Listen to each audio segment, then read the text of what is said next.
Hello, good morning सभी को। आज हम पढ़ेंगे अर्थमेटिक मैथ के अंदर प्रॉफिट एंड लॉस टॉपिक को।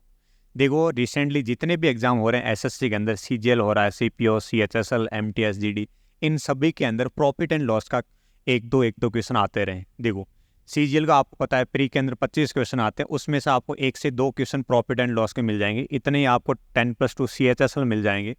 सीपीयू के अंदर देखो 50 क्वेश्चन आते हैं, तो आपको 3 से 4 क्वेश्चन भी देखने को मिल सकते हैं एग्जाम के अंदर। तो हम समझेंगे कि प्रॉफिट एंड लॉस में किस टाइप के क्वेश्चन बनते हैं और ये होता किस किस तरह से अपने पास प्रॉफिट होगा, कैसे आपको लॉस काउंट करना होगा, इन सभी के बारे में पढ़ते हैं। देखो, स्टार्ट करते हैं। तो सबसे पहले आप इनके अंदर समझते हैं कि जो टर्मिनोलॉजी यूज होती है इनके नामों की, कि क्या क्या वर्ड आते हैं, जैसे प्रॉफिट हो गया, लॉस होगा, कॉस्ट प्राइस होगा, सेलिंग प्राइस होगा, मार्क प्राइस होगा, डिस्काउंट होगा। इन सब के बारे में पहले जानते हैं। जैसे अपने पास एक वर्ड आएगा कॉस्ट प्राइस। कॉस्ट प्राइस, देखो ये कॉस्ट प्राइस क्या होगा कि मान लो कि आपने कोई चीज खरीदी है किसी से, तो जितने पैसे आपने दिए हैं वही आपका कॉस्ट प्राइस होगा। या फिर आपने किसी वस्तु को बनाया है खुद नहीं, तो जितना आपका कॉस्टिंग खर्चा आया था वो टोटली आपका कॉस्ट प्राइस होने वाला है। यानी द प्राइस, इसको आप लिखेंगे the price at which we buy things.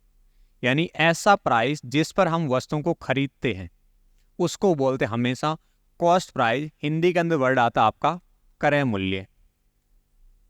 Hindi भी आप ध्यान रखेंगे साथ में कि हिंदी में आपको वर्ड क्या मिलेगा। अब देखिए, इसके बाद में बात करें कि आपने कोई चीज़ खरीदी है, तो प्रॉफिट एंड लॉस तो हम तब काउंट करेंगे जब उस चीज़ को बेचेंगे, क्योंकि अगर आपने कोई खरीद लिया उससे आपको गणना नहीं होती। जब चीज़ खरीदोगे या बनाओगे उसको बाद में बेचोगे तब आपको पता चलेगा प्रॉफिट हुआ कि लॉस हुआ। तो उसके बाद अपने पास एक नया वर्ड आएगा फिर, सेलिंग प्राइस। तो सेलिंग प्राइस क्या होगा कि ऐसा प्राइस जिस पर आपने किसी चीज को बेचा है उसको बोलते हैं हम सेलिंग प्राइस, विक्रय मूल्य, कि the price at which we sell anythings. यानी एक ऐसा प्राइस जिस पर हमने कोई चीज को बेचा है, at which we sell things. यानी एक ऐसा प्राइस जिस पर आप किसी चीज को बेचेंगे वही आपका हमेशा सेलिंग प्राइस होगा। अब देखो, कोई चीज खरीदोगे कोई बेचोगे, तो आपके सामने दो वर्ड ये हो गए। अब देखो, इसके बाद की बात करें प्रॉफिट एंड लॉस की। मान लो आपने कोई चीज खरीदी है एंड उसको बेचा है, तो प्रॉफिट एंड लॉस दो वर्ड आते हैं आपके पास में। पहला होता है प्रॉफिट एंड दूसरा होता है अपने पास में लॉस। प्रॉफिट यानी लाभ, लॉस यानी आपकी हानि। अब देखो, सबसे पहले ये ध्यान देना होगा कि आपको प्रॉफिट होगा कि नहीं होगा इसका पता कैसे चलेगा, लॉस हुआ कि नहीं हुआ इसका पता कैसे चलेगा। तो ध्यान रखना कि अगर आपने कोई चीज कम में खरीद कर और ज्यादा में बेच दी है तो आपका प्रॉफिट होगा, और अगर आपने किसी चीज को ज्यादा में खरीद कर कम में बेच दिया तो आपको लॉस होगा। कहने का मतलब कि मान लो आपने कोई चीज को 100 रुपए में खरीदा है और 200 रुपए में बेच दिया गया, तब तो आपको प्रॉफिट होगा। एंड अगर आपने 200 रुपए में खरीदा है और 100 रुपए में आपने बेचा तो आपको लॉस हो जाएगा। इन बातों का ध्यान रखेंगे। तो देखो, आपके पास एक चीज तो ये पता होनी चाहिए कि आपको इनमें देखना है कि कॉस्ट प्राइस बड़ा है या सेलिंग प्राइस। अगर आपका सेलिंग प्राइस बड़ा है तो आपको प्रॉफिट होगा, अगर आपके कॉस्ट प्राइस अधिक है तो आपको लॉस हो जाएगा। इन दो बातों का आप ध्यान रखते हैं। अब देखो, आगे बढ़ते हैं और चीजें पढ़ते हैं कि भाई आपने देखा कि अगर आपके पास कोई कॉस्ट प्राइस यानी किसी वस्तु को खरीदा, आपको 100 रुपए लग चुके हैं और आपने इसको बेचा है, तब आपने बेचते हैं इसको 140 के अंदर। तो आपने देखा कि यहाँ पर हमने को प्रॉफिट हो रहा कि लॉस। तो आपने देखा कि भाई खरीदा 100 में है, बेचा 140 में। यानी इस केस में आपको ये पता चल रहा है कि कॉस्ट प्राइस से सेलिंग प्राइस बड़ा है, इसलिए हमको यहाँ पर प्रॉफिट होगा। और प्रॉफिट हुआ कितना है, तो आप 140 में से 100 रुपए घटाएंगे तब आपको पता चलता है कि हमको 40 रुपए का प्रॉफिट हो चुका है। तो यहीं से अपने पास एक नया फॉर्मूला बन जाएगा कि प्रॉफिट का पता तो आपको चल गया कि सेलिंग प्राइस बड़ा है इसलिए प्रॉफिट हो रहा है। और प्रॉफिट निकालेंगे कैसे, तो आपके पास प्रॉफिट का फॉर्मूला हो जाएगा। प्रॉफिट का फॉर्मूला होगा आपके पास में, सेलिंग प्राइस में से हमेशा कॉस्ट प्राइस को घटाएंगे तब अपने पास में प्रॉफिट का आ जाएगा। ये बात ध्यान रखेंगे, ठीक है। अब इसी तरह से बात करें आगे लॉस की। तो मान लो कि आपने कोई चीज़ खरीदी है और उस टाइम आपका कॉस्ट प्राइस हो जाए मान लो 400 रुपये, और जैसे ही आपने इसको बेचा, यानी सेलिंग प्राइस की बात करें, और बेचा आपने 350 के अंदर है, तो यहाँ पर देखो आपको पहले तो ये देखना है कि आपको प्रॉफिट हुआ कि लॉस। तो आप ये चेक कर लेंगे डायरेक्टली कि भाई बड़ी चीज़ कौन सी है, कॉस्ट प्राइस बड़ा है या सेलिंग प्राइस। तो यहाँ पर आपको दिख रहा है कि कॉस्ट प्राइस बड़ा है सेलिंग प्राइस है, और इस वजह से हमको हो रहा है लॉस। तो लॉस कितने का हुआ है कि आपने 400 में खरीदा है, 350 में बेच रहे हैं, लॉस कितने का होगा, 50 रुपये का। यानी आपने 400 में से 350 घटाएंगे तो आपको पता चल जाएगा कि लॉस हो रहा है 50 रुपये का। अब देखो तो आपके पास यहाँ पर भी ये फॉर्मूला निकल के आ गया कि लॉस जब भी होगा तो आप काउंट कैसे करते हैं, हमेशा कॉस्ट प्राइस में से सेलिंग प्राइस घटाते हैं। प्रॉफिट होगा तब हम सेलिंग प्राइस में से कॉस्ट प्राइस घटाते हैं, एंड लॉस होगा तब हम कॉस्ट प्राइस में से सेलिंग प्राइस घटाते हैं। इन दो बातों का आपको ध्यान रखना है। पहली बात कि कॉस्ट प्रॉफिट होगा कि लॉस होगा, निकालते कैसे, ध्यान कैसे लगेगा, तो आपने पढ़ा। फिर आपको लॉस निकालना होगा, प्रॉफिट निकालना होगा, तो आप इन चीज़ों का यूज़ करेंगे। ठीक है, चलिए आगे पढ़ते हैं। अब देखो अपने पास में लॉस एंड प्रॉफिट निकालने के बाद में एक वर्ड आता है लॉस परसेंटेज, एंड दूसरा आता है अपने पास है प्रॉफिट परसेंटेज। इन दोनों की हम बात करने वाले हैं कि आपने लॉस एंड प्रॉफिट तो निकाल लिया, लेकिन जब आपको परसेंटेज पूछा जाए तो आप कैसे काउंट करेंगे। तो इसके अंदर आपको एक ही बात ध्यान रखनी है कि जैसे मैंने अभी एक एग्जांपल लिया, ऐसा ही एग्जांपल और ले लें कि मान लो अपने पास कॉस्ट प्राइस है 200 रुपये, एंड इसको आपने बेचा है सेलिंग प्राइस 250 रुपये के अंदर। तो आपको ये तो सीधा सा दिख रहा है कि भाई यहाँ पर प्रॉफिट तो हो रहा है कि आपने कम में खरीदा और ज़्यादा में बेचा तो हमको हम प्रॉफिट होता है। तो प्रॉफिट हुआ कितने का है, 200 वाली चीज़ 250 के अंदर बिकी है। तो आप बोलेंगे प्रॉफिट निकालने का अभी फॉर्मूला पड़ा था, सेलिंग प्राइस में से हम कॉस्ट प्राइस को घटा लेंगे। तो सेलिंग प्राइस में से कॉस्ट प्राइस घटाओ, यानी 250 में से 200 घटाओ, आपका आंसर आएगा 50 रुपये। तो यहां तक देखो आपने डायरेक्टली ओनली ऑन प्रॉफिट ही निकाला है। अब बात करें प्रॉफिट परसेंटेज की, प्रॉफिट परसेंटेज की बात करेंगे तो आपने देखा कि आपको 50 रुपये प्रॉफिट हुआ है, हुआ किस पर है, कॉस्ट प्राइस पर। आपने 200 में खरीदा है तब जाके 50 का प्रॉफिट हुआ है। तो प्रॉफिट परसेंटेज निकालने के लिए आपको फॉर्मूला याद रखना पड़ेगा। फॉर्मूला होता है कि आपको प्रॉफिट हुआ कितना ये देखो पहले तो, और काउंट किस पर करेंगे, हमेशा कॉस्ट प्राइस पर, और परसेंटेज निकालने के लिए हमेशा मल्टीप्लाई करते हैं आप 100 से। इस बात का ध्यान रखेंगे आप। प्रॉफिट परसेंटेज का फॉर्मूला होगा प्रॉफिट कितना हुआ, किस पर हुआ, कॉस्ट प्राइस पर, मल्टीप्लाई करेंगे 100 तो आपका आंसर आएगा। तो ध्यान रखना जब भी आपको loss percentage and profit percentage की बात होगी, हमेशा आप कैलकुलेट किस पर करेंगे, हमेशा आप कैलकुलेट करेंगे कॉस्ट प्राइस पर, कि आपका कॉस्ट प्राइस क्या दिया गया, उस पर लॉस कितना हुआ, उस पर प्रॉफिट कितना हुआ, उस हिसाब से आप कैलकुलेट करेंगे। हमेशा ध्यान रखना इस बात का। ठीक है, और लेते हैं एक एग्जांपल कि जैसे आपको दिया जाए, मान लो कि आपको कॉस्ट प्राइस दे दिया, मान लो इस तरह से 5000 कोई चीज़ आपने खरीदी है, और जब आपने इसको बेचना चाहें तो बेचते टाइम आपने इसको बेच दिया 4000 के अंदर। तो अब बताओ कि लॉस हो रहा है कि प्रॉफिट। तो आप बोलेंगे भाई लॉस हो रहा है, आपने ज़्यादा में खरीदा और कम में बेचा तो लॉस होगा। एंड लॉस परसेंटेज क्या होगा ये आपसे पूछना चाह रहे हैं। तो लॉस परसेंटेज क्या होगा, तो आप ध्यान रखेंगे यहाँ पर कि भाई लॉस देखो पहले तो हुआ कितना है। तो आप हमेशा लॉस कैसे निकालते हैं कि लॉस निकालते हैं कॉस्ट प्राइस में से सेलिंग प्राइस हम घटाएंगे। तो कॉस्ट प्राइस कितना आपके पास है 5000, उसमें से सेलिंग प्राइस अपने पास है 4000, तो घटाने के बाद अपने पास लॉस आ गया 1000 का। अब लॉस परसेंटेज काउंट करेंगे तो लॉस परसेंटेज भी हम कॉस्ट प्राइस पर ही काउंट करने वाले।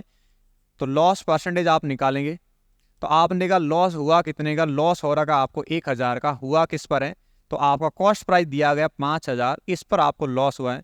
परसेंटेज निकालें, मल्टीप्लाई करेंगे आप 100 से, यानी 1000 का आपको लॉस हुआ 5000 पर। देखो आगे सॉल्व करेंगे, 5000 से कटेगा 5 बार, और 5 का 100 में भाग, आपका आंसर आएगा 20%। तो इसमें भी आप ये लिख सकते हैं कि जब भी आपको लॉस परसेंटेज की बात होगी तो आपका आंसर क्या होगा कि जितना आपको लॉस हो रहा है उसको हम कॉस्ट प्राइस पर काउंट करेंगे, एंड परसेंटेज निकालने के लिए आप मल्टीप्लाई करेंगे हमेशा 100 से। ये फॉर्मूला आप ध्यान रखते हैं, इन बातों का ध्यान रखेंगे। तो लॉस एंड प्रॉफिट के बारे में आपने जाना।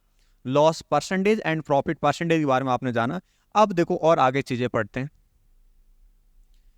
देखिए बेसिक सिनेरियो के किस टाइप का आपके पास क्वेश्चन आ सकते हैं। अगर बेसिक क्वेश्चनों की बात करें तो अपने पास देखो एक चीज होती है कि एक कॉस्ट प्राइस होता है, एक अपने पास सेलिंग प्राइस होता है, और उसके बेचने के बाद आपको या तो प्रॉफिट होगा या फिर अपने पास से लॉस परसेंटेज आपको दिया जाएगा।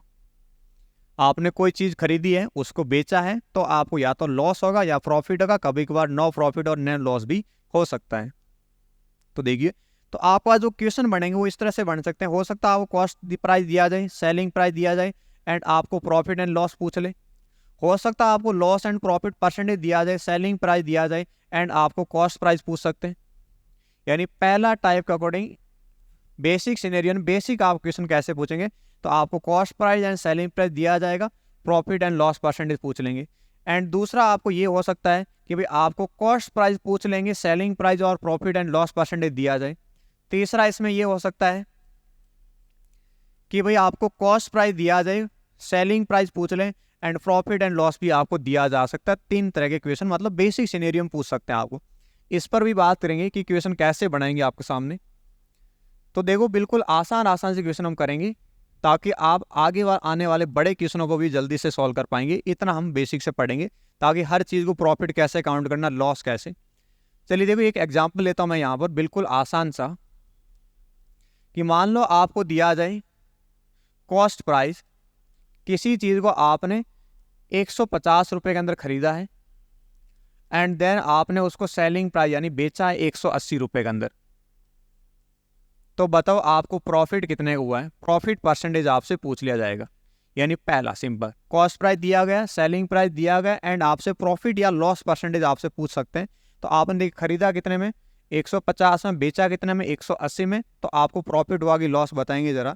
तो आपने देखा भाई सीधी सी बात है, प्रॉफिट तो हो ही रहा है, कितने का हुआ है, तो सेलिंग प्राइस में से कॉस्ट प्राइस घटाएंगे तो आपके पास प्रॉफिट आ जाएगा कि 180 में से 150 घटाएंगे तो आपका आंसर आएगा 30%, 30 रुपीज़, सॉरी 30 रुपीज़। तो अब देखो आपको प्रॉफिट परसेंटेज निकालेंगे तो आप बोलेंगे 30 का प्रॉफिट हुआ किस पर है, तो प्रॉफिट हुआ है 150 पर, और परसेंटेज निकालते हैं, मल्टीप्लाई करते हैं आप 100 से। तो अब देखो 50 से घटेगा 3 बार एंड 50 से घटेगा 2 बार, 33 से वापस कट जाएगा 10 टाइम, 10 × 2 आपका आंसर आएगा 20%। तो इस तरह से आप कैलकुलेट करते हैं। तो बिल्कुल बेसिक से क्वेश्चन आपके पास में, cost price selling price given है तो आप ऐसे सॉल्व करते हैं। चलिए और कई सारे एग्जांपल करेंगे। देखो अगर आपको यहाँ पर कॉस्ट प्राइस दिया जाए मान लो 450 एंड आपको सेलिंग प्राइस दिया जाए 750, तो आपको बताना यहाँ पर प्रॉफिट हो रहा है कि लॉस परसेंटेज आपको निकालना है, जो भी होगा उसका आंसर देना पड़ेगा। तो आप डायरेक्टली आप देख सकते हैं कि प्रॉफिट हुआ कि लॉस। तो आपने एक चीज़ समझ ली कि लॉस तो सेलिंग प्राइस कम होगा और कॉस्ट प्राइस अधिक होगा, एंड प्रॉफिट के अंदर सेलिंग प्राइस अधिक होगा और कॉस्ट प्राइस कम होता है। तो आप देखिए यहाँ पर बड़ा कौन सा, सेलिंग प्राइस, यानी आपको प्रॉफिट तो हुआ ही है, लॉस तो होगा नहीं। तो प्रॉफिट देख लो, प्रॉफिट परसेंटेज आपको निकालना है। तो आप देखा प्रॉफिट कितने का हो रहा है भाई, 450 से 750, यानी 300 का आपको प्रॉफिट हुआ है। हुआ किस पर है, ये प्रॉफिट हुआ है 450 पर, एंड परसेंटेज निकालने के लिए आप मल्टीप्लाई करते हैं 100 से। अब देखो आगे कैलकुलेट करेंगे तो 15 से घटेगा 2 टाइम एंड 15 से घटेगा 3 टाइम। क्लियर बात है। अब ऊपर बना अपने पास 200 में 3 का डिवाइड करेंगे तो भाग जाएगा अपने पास में 66, बचा 2/3%, 2/3 का अपने पास डायरेक्ट मान भी होता है। इस तरह से आप क्वेश्चनों को सॉल्व करेंगे। ठीक है, तो बिल्कुल बेसिक वाला क्वेश्चन कि आपको कॉस्ट प्राइस दिया जाए, सेलिंग दिया जाए, आप प्रॉफिट एंड लॉस परसेंटेज निकाल सकते हैं। अब देखो इसी के साथ साथ हम पढ़ेंगे कि आपने जो अभी पढ़ा था कि भाई अगर अपना चाहिए दूसरी और तीसरी कंडीशन आ जाए कि जहां पर ये दोनों दी जाए एंड आपको एक कॉस्ट प्राइस या सेलिंग प्राइस में से आपको कोई मिसिंग मिल जाए, तो आपको क्या करना होगा। तो उस वाले क्वेश्चन भी हम पढ़ने वाले हैं। देखो ऐसे क्वेश्चन पूछ लिए जाएंगे आपको कि आपको कॉस्ट प्राइस मान लो दिया जाए 600 रुपये, फिर आपको बोल दिया जाए यहाँ पर कि प्रॉफिट परसेंटेज हो रहा है, वो आपको प्रॉफिट हो रहा है 15% का। तो आप बताओ भाई कि आपका सेलिंग प्राइस कितना आएगा। बिल्कुल बेसिक सा क्वेश्चन है कि आपको कॉस्ट प्राइस गिवन दिया गया, बोला कि 16% के 15% के प्रॉफिट पर आपको बेचना है, तो आप कितने में चीज़ों को बेचोगे। तो आपने देखना है ये कि हमेशा कॉस्ट प्राइस होता है वो अपने आप का हमेशा 100% ही होता है। कॉस्ट प्राइस अपने आप का हमेशा 100% होगा। अगर आपका प्रॉफिट हो रहा 15% तो आप बोलेंगे प्रॉफिट 15% होगा, लेकिन होता किसका है? कॉस्ट प्राइस का। इसकी वजह से आपका सेलिंग प्राइस कितना आ जाएगा? 115%।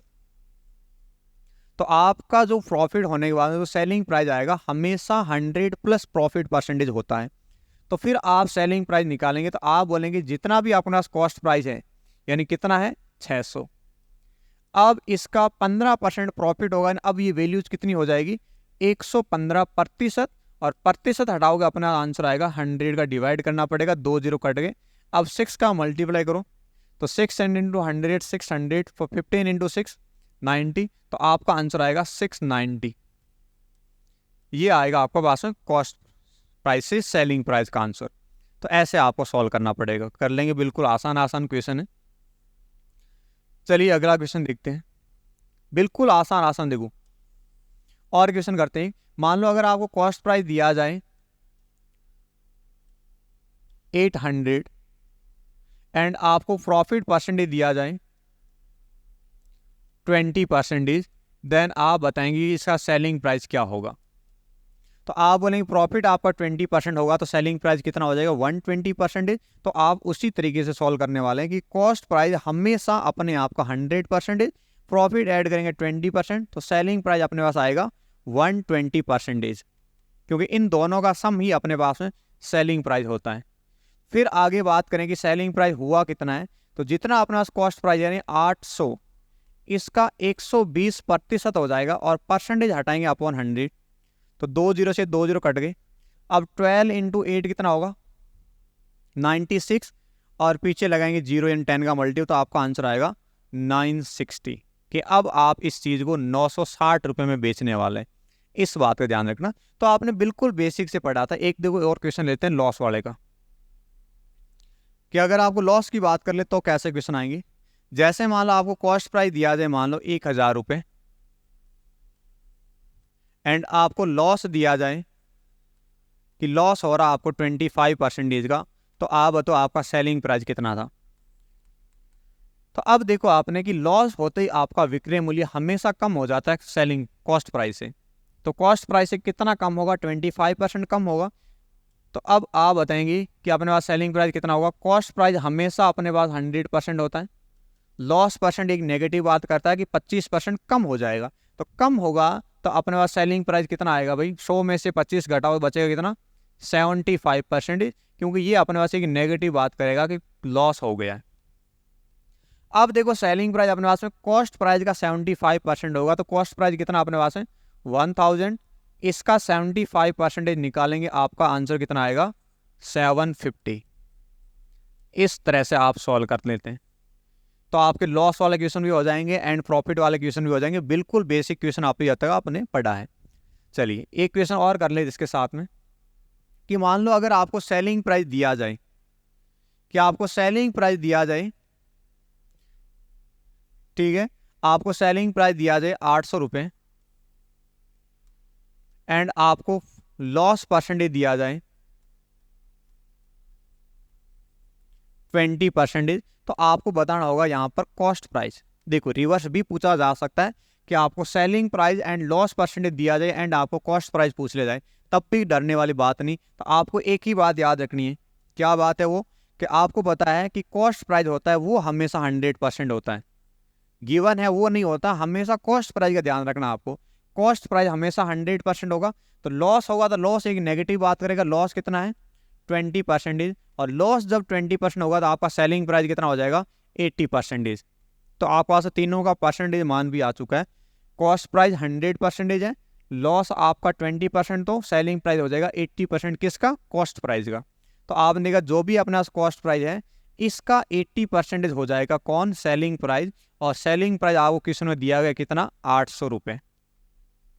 तो 0 से 0 कट गया, 8 से 800 कट जाएंगे 100 बार और 10 उसट जाएगा। अपना कॉस्ट प्राइस कितना आ जाएगा? 1000। ऐसे आप क्वेश्चनों को सॉल्व करते हैं। तो ये रहता है बिल्कुल बेसिक क्वेश्चन जिसको आपने 100% के आधार पर सॉल्व किए गए। ठीक है, अब देखो आगे कुछ हम इसके फ्रैक्शन मेथड सीखते हैं ताकि आप क्वेश्चनों को और जल्दी कैसे कर पाएंगे। ध्यान से समझना आप कि जैसे मैंने यहां पर लिखा कि भाई प्रॉफिट आपको हो जाए 10%, तो यहां पर देखो फ्रैक्शन मेथड का हम यूज करने वाले हैं कि प्रॉफिट हो रहा आपको 10%, तो प्रॉफिट हमेशा आपने सीखा कैलकुलेट किस पर करेंगे, कॉस्ट प्राइस पर, ताकि अपने पास अब सेलिंग प्राइस आ जाएगा। देखो एक बेसिक से क्वेश्चन की बात करूंगा मैं कि प्रॉफिट 10 इक्वेशन के आधार पर समझ लेते हैं कि आपको कॉस्ट प्राइस दिया जाए तो मान लो 100 रुपये, बिल्कुल आसान। एंड यहाँ पर मैं यही प्रॉफिट काउंट करूंगा कि प्रॉफिट परसेंटेज आपको दिया जाए 10%, तो आपका सेलिंग प्राइस क्या होगा।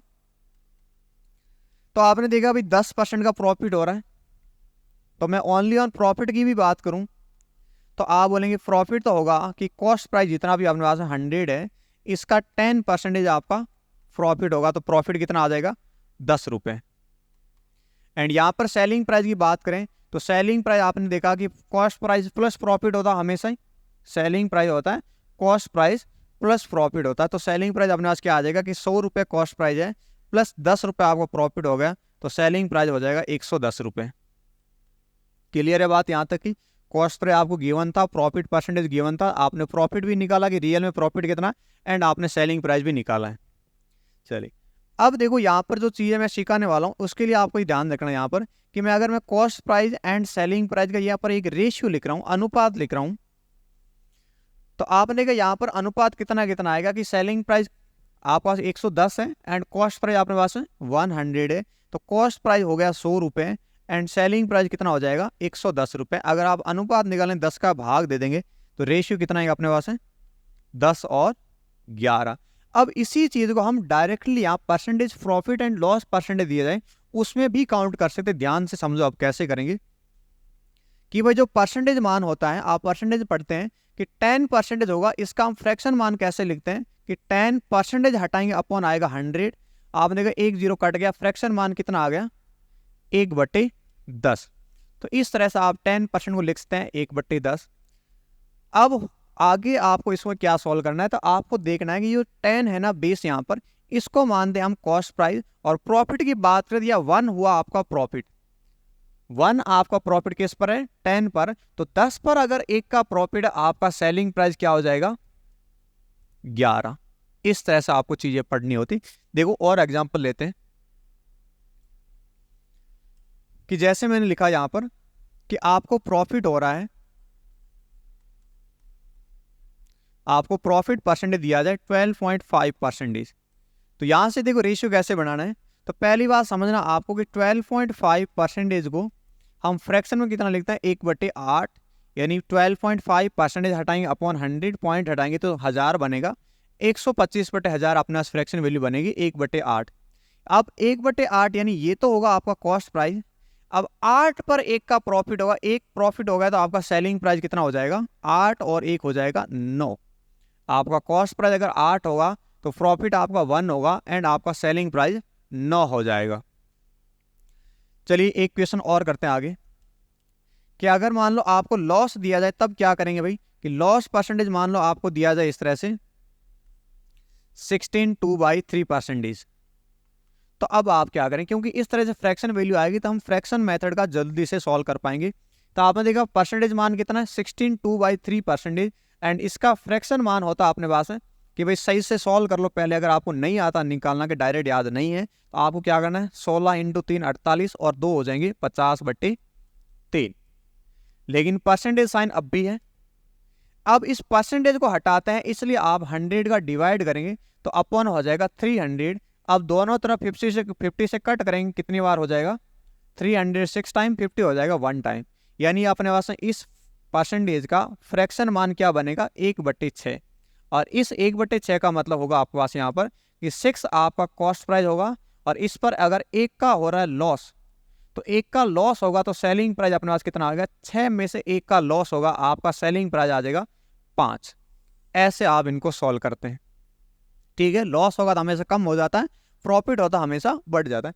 अब देखो ये भी नहीं रटना, आपको समझना हर एक चीज को। 8 पर 1 यहाँ पर प्रॉफिट हुआ और यहाँ पर 6 पर 1 का लॉस हुआ, इसलिए आपने 5 घटाए, क्योंकि कई बार अपने पास कुछ अलग फ्रैक्शन आएगी तो आप 1 ऐड कर लेंगे, तो 1 ऐड नहीं करना होता, जैसा आपका नोमिनेटर रहता है उसी तरह से आप ऐड करते हैं।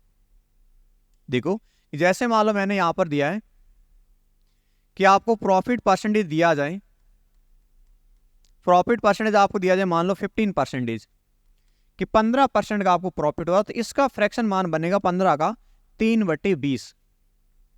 तो यहां से समझना 3/20 है कि हर बार 1 ऐड नहीं करते हैं, जैसी आपके पास वैल्यूज होती है उस हिसाब से आपको देखना पड़ता है कि 15% का फ्रैक्शन मान 3/20, कि अगर आपका 20 यहाँ पर कॉस्ट प्राइस होगा तो प्रॉफिट दिया गया तो 3 क्या होगा प्रॉफिट, और इस केस में आपका सेलिंग प्राइस कितना हो जाएगा 23।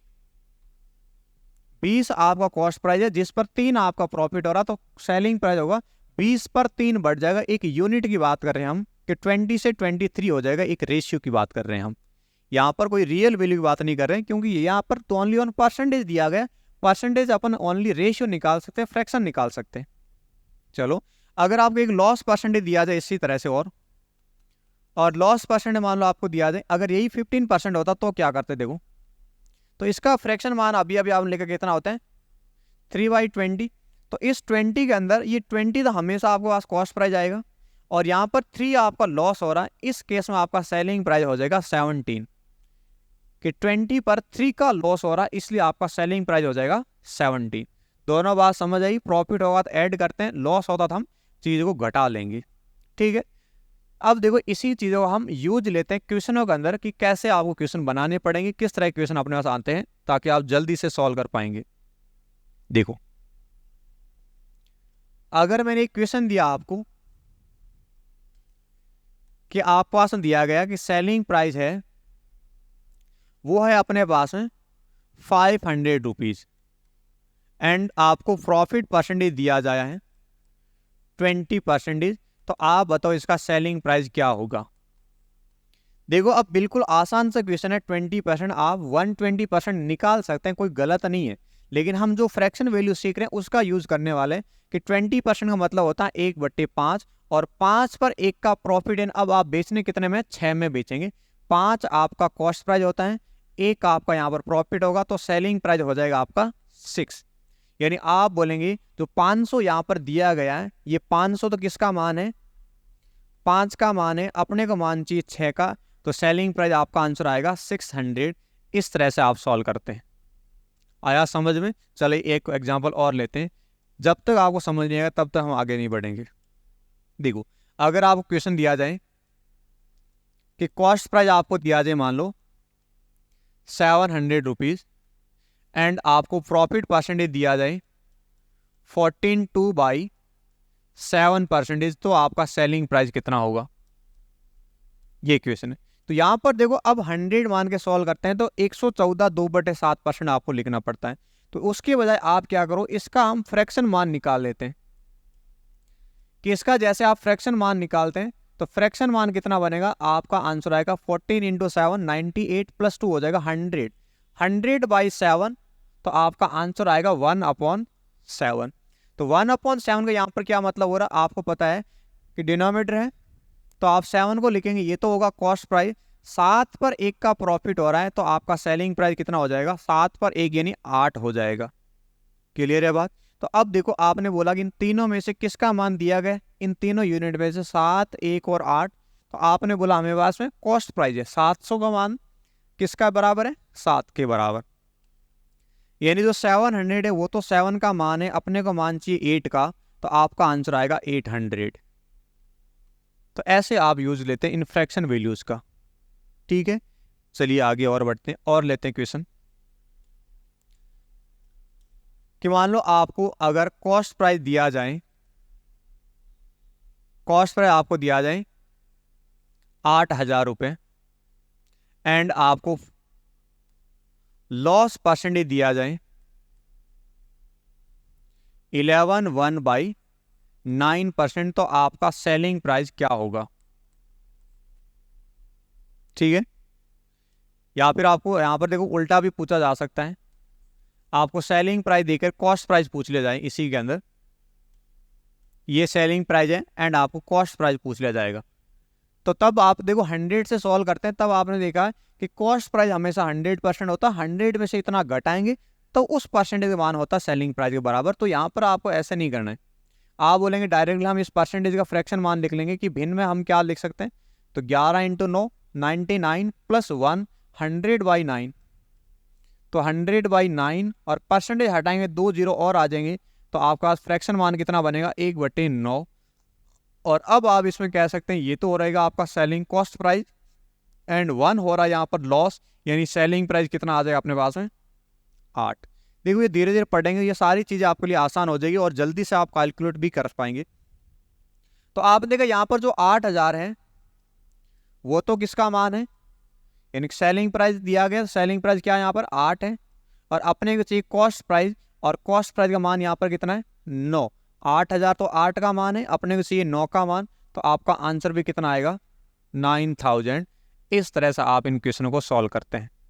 ठीक है, चलिए एक क्वेश्चन और करते हैं अपन। ऐसे ही सेलिंग प्राइस देकर आपको लॉस दिया जाए एंड कॉस्ट प्राइस आपसे पूछ लिया जाए। तो अगर आपको सेलिंग प्राइस दिया जाए एंड आपको लॉस परसेंटेज दिया जाए एंड आपसे कॉस्ट प्राइस पूछ लिया जाए, ऐसा क्वेश्चन है, तो मैं आपको डाटा देता हूं। देखो जैसे आपको सेलिंग प्राइस दिया जाए मान लो 3400 रुपये एंड आपको लॉस परसेंटेज दिया जाए 20%, तो बताओ इसका कॉस्ट प्राइस कितना होगा। ये है आपके सामने क्वेश्चन। सेलिंग प्राइस दिया गया, लॉस परसेंटेज आपको दिया गया एंड कॉस्ट प्राइस आपको निकालना होगा। तो अब देखो इसको सॉल्व करते हैं आगे। तो आपने देखा भाई 20% का फ्रैक्शन मान कितना होता है 1/5, तो 5 वाली चीज पर 1 का लॉस होगा, तो आपका सेलिंग प्राइस कितना हो जाएगा 4। देखो ये हर बार फ्रैक्शन वैल्यू क्यों करते हैं, क्योंकि आपको पता है कि भाई जो भी परसेंटेज प्रॉफिट होगा, चाहे loss profit percentage and loss percentage हमेशा काउंट किस पर होते हैं कॉस्ट प्राइस पर, इसलिए आप 5 पर ही कैलकुलेट करते हैं कि नीचे जो भी आपका डिनोमिनेटर है उस पर हम कैलकुलेट कर लेंगे। तो 5 पर 1 का लॉस और इन चीज बेचेंगे कितने में 4। अब इन 5, 1 और 4 यानी 3 वैल्यूज में से किसी एक का मान आपको गिवन होगा। तो आपने देखा सेलिंग प्राइस दिया गया, सेलिंग प्राइस किसके बराबर होगा 4 के बराबर। तो आपने देखा भाई 3400 है, ये तो किसके बराबर है 4 के बराबर, और अपने को चाहिए कॉस्ट प्राइस यानी 5 के बराबर का मान। अब करो आगे कैलकुलेट, आपका आंसर भी आएगा। तो आपने देखा 4 का भाग देंगे कितनी बार जाएगा 8 बार 32, फिर जाएगा 5 टाइम एंड 0, तो 5 से मल्टीप्लाई करो 0, 5 × 5 25 कैरी 2 40 एंड 2 यानी 42। तो आपका आंसर आएगा 4250। इस तरह से हम कैलकुलेट करते हैं। तो उम्मीद करता हूँ आप सभी को समझ आया होगा बहुत अच्छे ढंग से। ठीक है, चलो एक दो क्वेश्चन और करते हैं अभी तक। चलिए अब देखो डायरेक्ट क्वेश्चन कर लेंगे आप। अगर आपको कॉस्ट प्राइस दिया जाए मान लो, ठीक है, कॉस्ट प्राइस आपको दिया जाए 20,000 रुपये एंड आपने इसको बेचा प्रॉफिट पर 15%, तो आपका सेलिंग प्राइस क्या आएगा। आप जल्दी से सॉल्व कर लेंगे। कैसे कि आपको पता 15% का मतलब अभी आपने लिखा था 3/20 होता है, लिखा नहीं लिखा 15% मतलब होता है 3/20। ठीक है, क्यों होता है देखो आपने देखा 15% हटाएंगे अपॉन होता है 100, और 5 का भाग देंगे 15 में 3 बार, इसमें 5 का भाग देंगे तो 20 बार, इसलिए इसका फ्रैक्शन मान आप ये लिखते हैं 3/20। तो इन छोटी छोटी बातों का आपको ध्यान होना चाहिए। तो आपने देखा भाई यहाँ पर 20 पर 3 का प्रॉफिट और इन सेलिंग प्राइस कितना आ जाएगा 23। तो कॉस्ट प्राइस आपका 20 होगा, सेलिंग प्राइस आपका 23 होगा। तीनों में से किसका मान गिवन है कॉस्ट प्राइस का, यानी जो 20,000 दिया गया है ये तो किसका मान है 20 का, और अपने को मान चाहिए 23 का।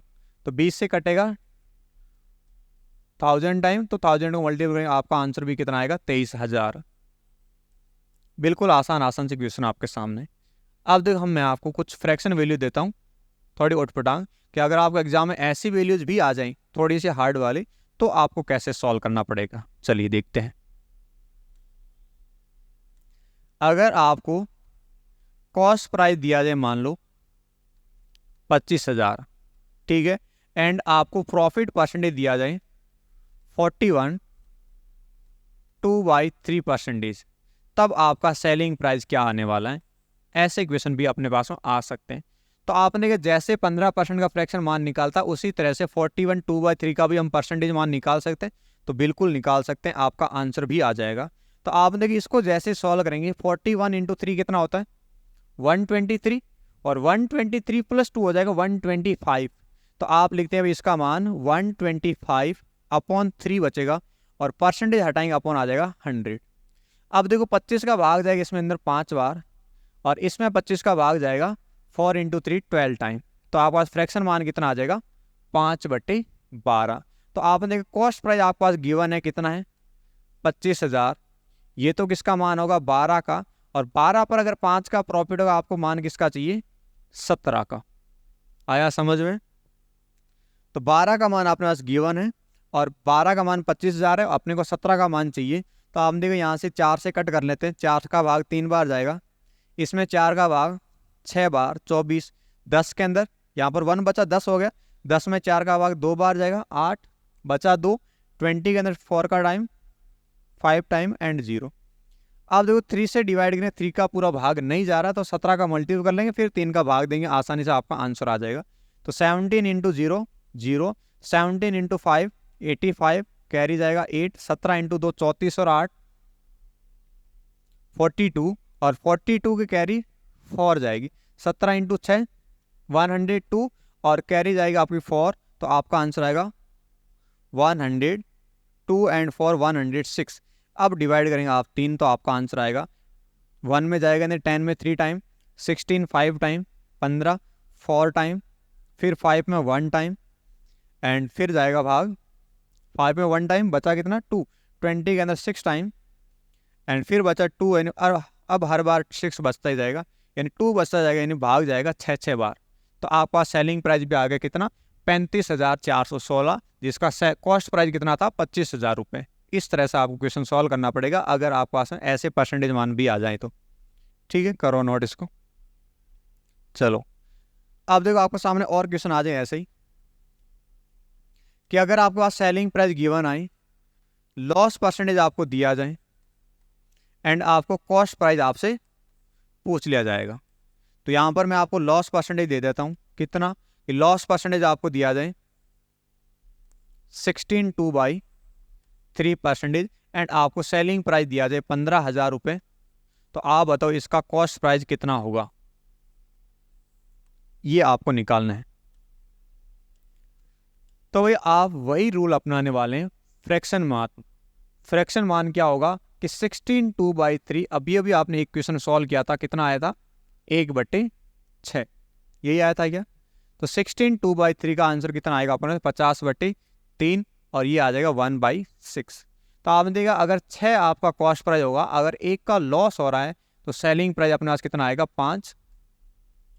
तो इन तीनों में किसका मान गिवन है, सेलिंग प्राइस का मान गिवन है यानी 15,000, और ये मान किसके बराबर है 5 के बराबर है, और आपको मान किसका चाहिए कॉस्ट प्राइस यानी 6 के बराबर चाहिए। तो आप देखो 5 का भाग दिया 3 बार, 3 × 6 आपका आंसर आएगा 18,000। बिल्कुल आसान हो जाएंगे क्वेश्चन जब अपने को परसेंटेज टू फ्रैक्शन का मान पता रहे, एंड परसेंटेज टू फ्रैक्शन 100 का डिवाइड करते ही आ जाएगा, बस इतना सा सॉल्व करना आपको। चलिए एक क्वेश्चन और करेंगे आप इस टाइप का लास्ट, कि अगर आपके पास सेलिंग प्राइस दिया जाए एंड प्रॉफिट परसेंटेज आपको दिया जाए, देन आपको कॉस्ट प्राइस निकालना होगा। ठीक है, तो आपको प्रॉफिट परसेंटेज में आपको दूं यहां पर 7/7% एंड आपको सेलिंग प्राइस दिया जाए 2600। तो आप बताएंगे इसका कॉस्ट प्राइस कितना था जिसको आपने 1/7% के प्रॉफिट पर बेचने के बाद में, प्रॉफिट पर बेचेंगे तो आपने कितने में कमाया था। तो यहां पर देखो आपका आंसर कितना आएगा। चलो इसको चेंज करता हूं मैं ताकि नंबर पूरे पूरे कट जाए आपके पास में। तो ये अपने पास हो जाएगा, चलो यहां पर मैं 1500 लिख देता हूं ताकि नंबर बहुत आसानी से कट जाएं। तो आपने देखा भाई 7 1/7 को आप क्या लिख सकते हैं, इसको हम फ्रैक्शन में कन्वर्ट करेंगे तो 7 × 7 49 प्लस होगा 50। तो आपका आंसर आएगा 50/7, परसेंटेज हटाएंगे अपॉन 100 आ जाएगा, तो 0 से 0 कट गया, 5 का भाग एक बार, 5 का भाग जाएगा 14 बार। फ्रैक्शन मान क्या आएगा 1/14। तो आपने देखा 14 वाली चीज़ प्रॉफिट यानी 1 प्लस में बिकेगी, 15 में बिकेगी, और 15 का मान किसके बराबर दिया गया 1500 के बराबर, यानी जो 1500 है वो तो 15 का मान है, अपने को मान चाहिए 14 का, और आपका आंसर आएगा 1400। इस तरह से आपको सॉल्व करना होता है क्वेश्चनों को, कर लेंगे। ठीक है, अब देखो इसमें और आगे बढ़ते हैं। तो तो आपने देखना एक चीज़ इसके आगे क्या चीज़ें आती हैं कि आपने देखा कि कुछ मार्क प्राइस भी आता है कि cost price and selling price, यहाँ तक की बात होगी, एंड कॉस्ट प्राइस। तो आपने देखा आपने कोई चीज़ खरीद के लाए हैं, तो आपने बोला मेरे को खर्च हो गए हैं 100 रुपये, ठीक है। आप किसी चीज़ को खरीद के लाए हैं, तब आपको पैसे लगे हैं 100 रुपये, एंड अब आपने बोला कि अब मैं आप मेरे 100 रुपये में बेचना चाहता हूँ। तो वहाँ पर देखो आप किसी ग्राहक को डायरेक्टली कम बोलते हैं कि मैं डायरेक्ट नहीं बताऊँगा कि प्राइस कितना है। तो आपने क्या किया, उस चीज़ के ऊपर एक टैग लगा दिया गया कि मेरी ये चीज़ है वो बिकेगी अब 120 रुपये के अंदर, ठीक है। इसको हम क्या बोलते हैं, मार्क प्राइस, अंकित मूल्य। इस बात का ध्यान रखना, इसको हम बोलते हैं मार्क प्राइस एंड अंकित मूल्य, ठीक है। तो अब देखो जैसे ही आपने कॉस्ट प्राइस यानी जितना आपका खर्च हुआ है एंड आपने एक्स्ट्रा लिख दिया कि मैं बेचूंगा इतने में, कि 120 में बेचूंगा, तो इस चीज़ को क्या बोलते हैं कि 100 से जैसे आपने 120 लिखा, इसको बोलते हैं हम मार्कअप। कि आपने मार्कअप कितना कर दिया, इस पर कितना अधिक अंकित किया है। तो आपने देखा अभी मार्कअप कैसे निकालते हैं, तो मार्कअप पता चलेगा आपको कि आप एमपी यानी मार्क प्राइस में से कॉस्ट प्राइस घटाएंगे, तब अपने पास में मार्कअप का पता चलता है, ठीक है। मार्कअप एमआरपी में से कॉस्ट प्राइस को आपको घटाना होता है। तो आपने देखा भाई एमआरपी कितना अपने पास में 120 एंड आपका कॉस्ट प्राइस है 100, इन आपने कितने रुपए बढ़ाकर लिखे हैं, तो 20 रुपीज़ आपने बढ़ाकर लिखे हैं। तो ये तो हो गया डायरेक्टली एमआरपी मार्कअप निकालने का फॉर्मूला। अब आपको कभी कभार अगर मार्कअप परसेंटेज भी पूछ लिया जाए, तो मार्कअप परसेंटेज कैसे निकालते हैं आप, तो वही फॉर्मूला लगाते हैं जैसे आपने प्रॉफिट का निकाला था कि मार्कअप परसेंटेज का आपको देखना कि मार्कअप हुआ कितना है, कि आपको मार्कअप हुआ कितना है, कितना आपने अधिक बढ़ाया है और वो किस पर बढ़ाया है। हमेशा कॉस्ट प्राइस पर बढ़ाते हैं और परसेंटेज निकालने के लिए मल्टीप्लाई करेंगे आप हमेशा 100 से, तो अपने पास मार्कअप परसेंटेज का फॉर्मूला भी आ जाएगा। क्लियर है यहाँ तक की बात। चलिए इसी क्वेश्चन में बताएंगे आप कि मार्कअप कितने परसेंट से बढ़ा है, तो आप बोलेंगे 100 वाली चीज़ 120 आपने अंकित कर दिया है, कितना अधिक 20, और 20 अधिक किस पर किया है 100 पर, और परसेंटेज निकालते हैं तब भी आप मल्टीप्लाई करते हैं 100 से, तो आपका आंसर आएगा 20%। तो इस तरह से आप क्वेश्चनों को सॉल्व करते हैं, ठीक है। चलिए अब देखिए इनका भी हम यूज करने वाले आगे, कि आपको बोल दिया इस तरह से क्वेश्चन कि कॉस्ट प्राइस आपके पास आए 800 रुपये एंड आपने मार्कअप कर दिया गया अंकित मूल्य, कि मार्कअप लगाया आपने 10% से। तो अब बताओ आपका मार्क प्राइस क्या होगा, एमपी कितना हो जाएगा। जैसे प्रॉफिट काउंट करे थे वही चीज़ है, हमेशा कॉस्ट प्राइस पर जितने भी आपने अधिक अंकित करके लिखा गया है वही आपका मार्कअप होता है। यानी 500 वाली चीज़ को 600 में बेचा है, यानी सॉरी 600 पर लिखा है कि मैं इतने में बेचूंगा, तो वो आपका 100 रुपीज़ मार्कअप हो जाएगा। इसी तरह से 800 रुपये की चीज़ पर अगर आपने 10% का मार्कअप लिखा है, तो आपका आंसर कितना होगा कि मार्कअप अब 10% बढ़ गया है, जितना कॉस्ट प्राइस था वो अब 10% और अधिक बढ़ गया है, यानी 800 का कितना परसेंट निकालना पड़ेगा 110%, तो आपका आंसर आएगा 880। यानी अब 800 नहीं रहा, अब 880 रुपये हो चुके हैं। तो इस तरह से अपने पास मार्कअप निकालना पड़ता है। तो यहाँ पर भी आप बेसिकली फ्रैक्शन यूज कर सकते हैं, करना चाहें तो भाई आपने देखा इसका मान भी कितना होता है 1/10, तो 10 अपने पास कॉस्ट प्राइस है, एक अगर आपने मार्कअप बढ़ाया है तो एमआरपी कितना हो जाएगा 11। ये इसमें भी यही मेथड लगा सकते हैं आप कि 10 वाली चीज़ एक मार्कअप करेंगे तो आपका आंसर कितना आएगा, अब 11 हो चुका है। तो वो भी आप लगा सकते हैं कि 800, ये तो किसका मान है 10 का, अपने को मान चाहिए 11 का, तो भी आपका आंसर 810 ही आता है। दोनों तरीके एक ही बात है, फ्रैक्शन भी करो एंड 100 से भी। तो फ्रैक्शन आसान होता था जब अपने पास कुछ परसेंटेज वैल्यू इस तरह से दी जाए, ठीक है। तो इन बातों का आप ध्यान रखेंगे। अब देखो कभी क्या होता है, आपको रिवर्स भी पूछा जा सकता है कि किसी वस्तु पर 25% मार्कअप बढ़ाने के बाद में इसका अंकित मूल्य ये हो गया है, तो इसका कॉस्ट प्राइस कितना है, ठीक है। तो ऐसे क्वेश्चन आ जाए कि मान लो आपको मार्कअप दिया जाए, यानी आपने कितने परसेंट से बढ़ाया है, तो आपको बोल दिया जाएगा कि 12.5% से आपने मार्कअप लगा दिया गया, और उसके बावजूद आपका मार्क प्राइस हो चुका है 1800 रुपये। तो आप ये बताओ कि इसका कॉस्ट प्राइस कितना था जिस पर आपने 12.5% का मार्कअप बढ़ाया, उसके बाद में 1800 हो चुका है। तो आप बोलेंगे भाई एक 12.5% का मार्कअप लगाया है, तो इसका फ्रैक्शन मान कितना होता है? तो इसका फ्रैक्शन मान होता है 1/8, यानी 8 वाली चीज पर 1 बढ़ाया, यानी कितना हो चुका अब? 9 हो जाएगा। 8 पर 1 बढ़ाते 9 होता है। तो आपने देखा कि जो भी चीज आपने मार्कअप बढ़ाया 8 से 9 हो चुका है, तो होने वाला 9 यानी किसका मान है? 1800 का।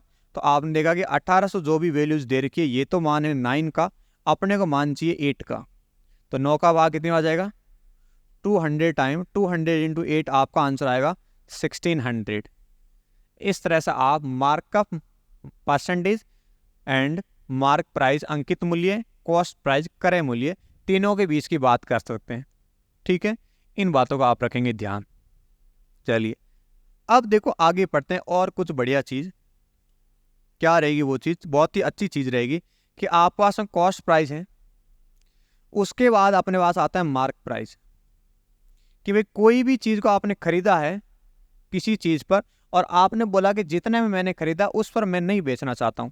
तो आपने क्या बोला है कि मैंने किसी चीज को 500 रुपये में खरीद लिया है, ठीक है, और उस पर आपने टैग लगाया है 800 रुपये का, कि भाई मैं बेचूंगा तो 800 रुपये में बेचूंगा। 500 रुपये में खरीदा और 800 रुपये में बेचने की बात हुई, लेकिन फिर क्या हुआ कि 800 रुपये में कोई खरीदने को तैयार ही नहीं है, या फिर आपका मन नहीं हुआ कि अब मैं 800 में बेचूंगा नहीं। तो उसके बाद जैसे आपका बेचने का मन हुआ, तो आपने बोला कि अब मैं 800 वाली चीज को 600 में बेच दूंगा। 500 में खरीदा है, फिर भी अपने को प्रॉफिट तो हो रहा है। तो आपने बोला है कि भाई 500 मैंने खरीदा है, 800 रुपये में बता रहा हूं, लेकिन फिर भी मैंने वो खरीदा कितने में, बेचा कितने में, सॉरी 600 रुपये के अंदर। तो अब देखो यहाँ पर 3 टर्म है, cost price, mark price and selling price. इन तीनों की बात समझना यहाँ पर कि जैसे आप कॉस्ट प्राइस से मार्क प्राइस तरफ बढ़ते हैं, आप कॉस्ट प्राइस से मार्क प्राइस तरफ बढ़ते हैं, तो हमेशा बीच में क्या लगता है अपने पास है? मार्कअप। ठीक है, एंड जैसे आप मार्कअप से आगे बढ़ते हैं सेलिंग प्राइस तरफ, कि आपने अंकित मूल्य कितना लगाया, उसके बाद जैसे हम सेलिंग प्राइस तरफ बढ़ते हैं, तब यहां पर आता अपने पास डिस्काउंट, कि अब आपने इस चीज पर इतने परसेंट का डिस्काउंट दिया। जैसे आप किसी शोरूम में जाते हैं कोई चीज खरीदने, तो वहां पर एक टैग लगा होता है, मान लो कि भाई 500 रुपये की चीज है, तो वो होता है एक अंकित मूल्य, एक MRP। फिर आपको उस पर जितना डिस्काउंट दिया जाता है वही आपका सेलिंग प्राइस होता है। तो आपने देखा डिस्काउंट हमेशा किस पर काउंट करते हैं? मार्क प्राइस पर। एंड आप मार्कअप किस पर काउंट करते हैं? कॉस्ट प्राइस पर। अब इतनी सारी चीजें होने के बाद, जैसे मान लो 500 वाली चीज 800 मार्कअप लगाया, फिर आपने डिस्काउंट देके सेलिंग प्राइस आ गया। अब जैसे आप कॉस्ट प्राइस से डायरेक्टली आप सेलिंग प्राइस तब जाते हैं, तब आपके पास बात आती है प्रॉफिट एंड लॉस की। लॉस भी हो सकता है एंड प्रॉफिट भी हो सकता है, दोनों बात होंगी, लेकिन profit and loss directly count किस पर होते हैं? कॉस्ट प्राइस से लेके सेलिंग प्राइस तक की बात करते हैं आप। तो इस तरह का आपको ये सिनेरियो समझ आना चाहिए, cost price, mark price and selling price. चलिए अब देखो यहाँ पर हम धीरे धीरे तीनों क्वेश्चन करते हैं कि मार्क अप की बात करें तो यहाँ से 500 से देखो 800 कितना बढ़ रहा है। तो आपने देखा मार्कअप तो कैसे निकाले कि 800 में से 500 घटाएं तो अपने पास मार्कअप आ जाएगा। मार्कअप कितना आएगा? तो आप बोलेंगे भी 800 में से हम 500 घटाएंगे तो अपने पास मार्कअप कितना आ जाएगा? 300 रुपये का। अब इसी में आपको मार्कअप परसेंटेज पूछा जाए कि मार्कअप परसेंटेज कितना होगा, तो आप बोलते हैं भाई मार्कअप कितने का हुआ है? 300 का। हुआ किस पर है? 500 पर। और परसेंटेज निकालते हैं, मल्टीप्लाई करते हैं आप 100 से, तो 100 से कट गया 0 एंड 5 का डिवाइड का आपका आंसर आएगा 60%। कि आपने इस चीज के अंदर मार्कअप कितना बढ़ाया है? 500 से 800 लिखा है, आपने मार्कअप बढ़ा दिया गया 60% का। अब देखो जैसे आप मार्क प्राइस से जाते हैं सेलिंग प्राइस की तरफ, तब आपने दिया डिस्काउंट। अब देखो डिस्काउंट कैसे निकालते हैं, तो डिस्काउंट की बात करें तो डिस्काउंट हमेशा आता है कि आपने मार्क प्राइस था उसमें से कितने का डिस्काउंट देने के बाद अपने पास सेलिंग प्राइस आया। इस केस हमेशा मार्क प्राइस सेलिंग प्राइस हमेशा अधिक होता है।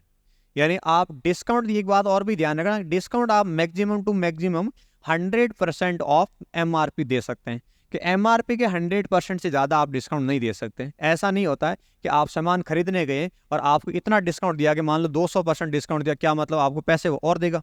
तो ऐसा कभी नहीं होता है। तो आपको मैक्सिमम टू मैक्सिमम 100% कि आपको वो चीज़ फ्री में दे देगा, ये हो सकता है। ऐसा नहीं होगा कि उस चीज़ के साथ में आपको पैसे भी दे रहा है, ऐसा नहीं होगा कभी भी। तो मैक्सिमम डिस्काउंट आपका 100% होता है।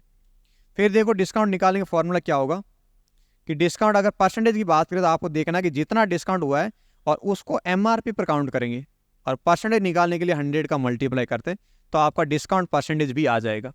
तो यहाँ पर आप बताएंगे भाई डिस्काउंट कितने का दिया आपने, तो आपने देखा कि 800 वाली चीज़ 600 में डिस्काउंट कितने का दे रहे हैं आप, 200 रुपये का। तो अब 200 का डिस्काउंट किस पर दिया गया आपने, 800 पर। तो 200 का डिस्काउंट दिया 800 पर, परसेंटेज निकालेंगे आपका आंसर कितना आएगा, तो 200 फॉर टाइम, तो आपका आंसर आएगा 25%। तो इस तरह से आपने देखो मार्कअप परसेंटेज भी निकाला एंड आपने डिस्काउंट परसेंटेज भी निकाला है। अब बात करें ओवरऑल प्रॉफिट हुआ कि लॉस, तो overall profit and loss count करते हैं आप कॉस्ट प्राइस से लेके सेलिंग प्राइस के बीच की बात, ठीक है। अब देखो भाई आगे बात कर लेंगे डायरेक्टली प्रॉफिट की। तो प्रॉफिट हुआ कि लॉस ये तो आप डायरेक्ट देख ही सकते हैं कि अगर कॉस्ट प्राइस बढ़ा है तब तो लॉस हुआ है एंड सेलिंग प्राइस बढ़ा है तो आपको प्रॉफिट हुआ है।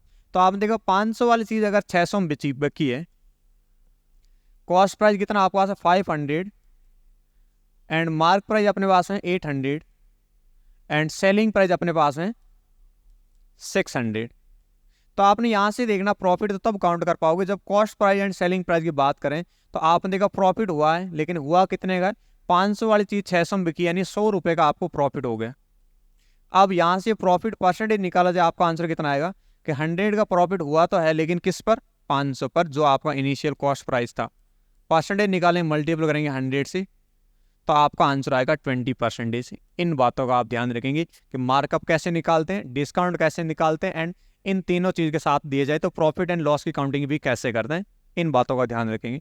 चलो इसको आप नोट करेंगे, ठीक है। अब देखो आपके सामने markup, discount and profit and loss दिए जाएं तो इनके आधार पर और भी सारे क्वेश्चन बनते हैं, उन क्वेश्चनों को भी पढ़ेंगे हम। देखो एक दो क्वेश्चन करते हैं कि जैसे आपको क्वेश्चन दिया जाए यहाँ पर कि कॉस्ट प्राइस आपको दिया जाए 500, ठीक है। फिर आपको बोला जाए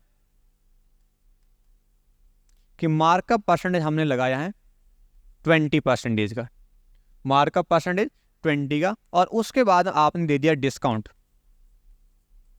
और डिस्काउंट आपने दे दिया है 25% का। तो अब बताओ आपको प्रॉफिट हुआ है या लॉस हुआ है, उसका परसेंटेज मान आपको बताना होगा। तो ये है आपके सामने क्वेश्चन, कॉस्ट प्राइस दिया गया, मार्कअप भी दिया गया है एंड डिस्काउंट भी दिया गया। तो आपने देखा अभी मार्कअप तो कॉस्ट प्राइस आता है लेकिन डिस्काउंट आता है एमआरपी पर।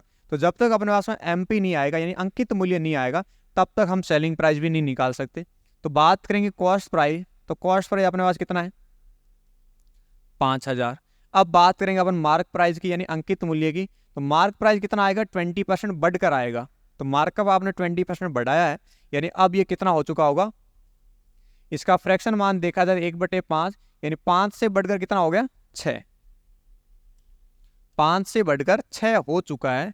यानी आपके पास जितना भी पहले कॉस्ट प्राइस था वो तो किसका मान है 5 का एंड मार्क प्राइस अब किसका मान चाहिए अपने को 6 का, यानी आपका मार्क प्राइस हो चुका है अब 6000। 5000 वाली चीज अब 6000 में बेचने का दावा किया जा रहा है। लेकिन उसके बाद आपने दिया डिस्काउंट 25% का, और डिस्काउंट यानी इसका मतलब होता है 1/4, 25% का हम फ्रैक्शन अंदर लिखते हैं 1/4 यानी 4 पर 1 का डिस्काउंट दिया जा रहा है। तो आपका सेलिंग प्राइस कितना हो जाएगा, तो डिस्काउंट हमेशा एमआरपी पर दिया जाता है। तो 6000 वाली चीज है इस पर आपने 25% डिस्काउंट यानी 4 पर 1 का डिस्काउंट दिया, बेचेंगे कितने में, 4 वाली चीज 3 में बिकेगी। तो ये तो अपने पास 4 का मान है और अपने को मान किसका चाहिए 3 का। तो अब देखो आप 4 का भाग दें कितने बार जाएगा, 15 × 4 60, 15 × 3 आपका आंसर आएगा 4500 रुपये। अब देखो ध्यान से कि आपका इनिशियल कॉस्ट प्राइस 5000, एमआरपी कितना 6000 एंड सेलिंग प्राइस कितना आ गया 4500। तो अब आप बताओ कि आपको प्रॉफिट हुआ कि लॉस हुआ। तो प्रॉफिट एंड लॉस तो अपन डायरेक्टली कॉस्ट प्राइस से सेलिंग प्राइस की ही काउंटिंग करते हैं। तो 5000 वाली चीज जब 4500 में बिकेगी तो लॉस हुआ कि प्रॉफिट, तो आपको हुआ लॉस। यानी क्योंकि यहाँ पर आप बात करेंगे तो सेलिंग प्राइस कॉस्ट प्राइस से कम हो गया है, इस वजह से आपको यहाँ पर लॉस हो रहा है। तो आपने देखा लॉस कितने का हो रहा है, और लॉस परसेंटेज आपको निकालना, तो आपने देखा कि लॉस 5,000 पर कितने का हो रहा है, 500 का। तो 5,000 पर 500 का अगर आपको लॉस हो रहा है, परसेंटेज निकालेंगे, आपका आंसर कितना आएगा भाई।